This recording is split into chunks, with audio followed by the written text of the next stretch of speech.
Hello everyone, and welcome back to Heroic Hollywood's YouTube channel. Marvel's first two series for Disney Plus are in the books, with Wanda Maximoff fully taking on her Scarlet Witch persona from the comics and Sam Wilson becoming Captain America. While Marvel Studios chief Kevin Feige was very upfront that WandaVision would serve as a lead-in to Doctor Strange in the Multiverse of Madness, it was less clear if the Falcon and the Winter Soldier would tie into any upcoming MCU project.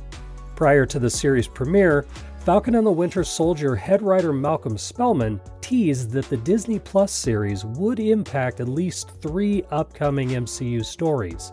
"I can think of 3 that I'm not allowed to talk about," Spellman told Entertainment Weekly back in March. What we don't know is if Spellman was talking about setting up new, yet-to-be-announced movies or films, or have storylines crossed over into one of the films or series, there are a lot of them, already announced. With the MCU taking a few weeks off until Loki premieres on June 11th, we'll speculate on what Falcon and the Winter Soldier may have set up down the road.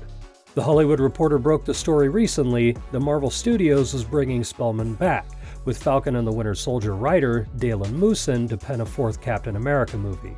While nothing else is known about the project, it's an extremely safe bet that it will continue Sam Wilson's new life as Captain America.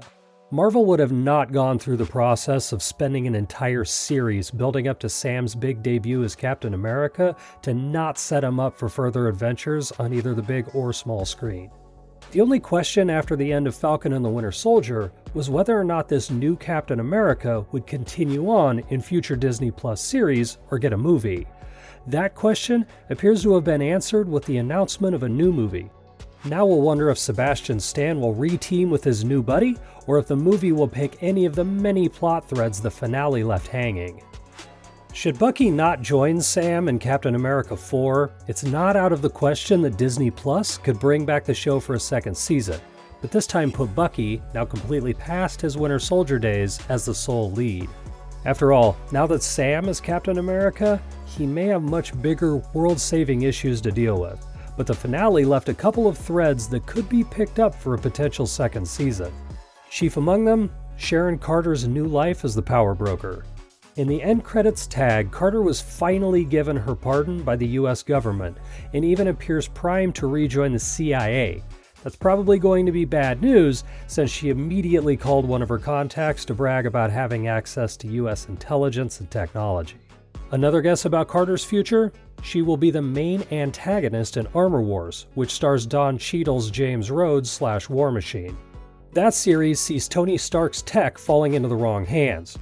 Or maybe it's not Sharon at all, but actually a Skrull, which would help explain her very quick turn to villainy. That would set her up to factor hugely into Secret Invasion, which has been ramping up its cast in recent weeks.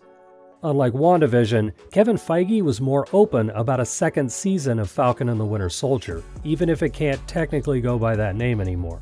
Maybe Bucky will even go by the White Wolf, considering they've teased it enough times.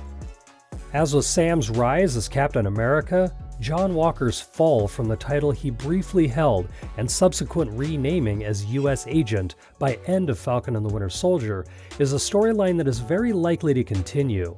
It's possible he could team up with Bucky for the second season of Falcon and the Winter Soldier. But we'd like to think Marvel has bigger plans for Wyatt Russell's US Agent. He appears to be at the mercy of Valentina Allegra de Fontaine, who herself is being set up to be a key player during this new phase of the MCU. It sure sounds like Walker is going to be asked to lead some kind of team. De Fontaine is kind of like a Bizarro World version of Nick Fury. Could she be building the Thunderbolts? A team of reformed supervillains that at one point included Helmut Zemo? She did seem pretty happy that Zemo was able to take out the remaining Flag Smashers. US Agent also led the West Coast Avengers in the comics, so there's multiple options here. With the Avengers still mostly not a thing right now in the MCU, maybe we'll see a new team. Perhaps, maybe Dark Avengers is on the horizon. Only time will tell.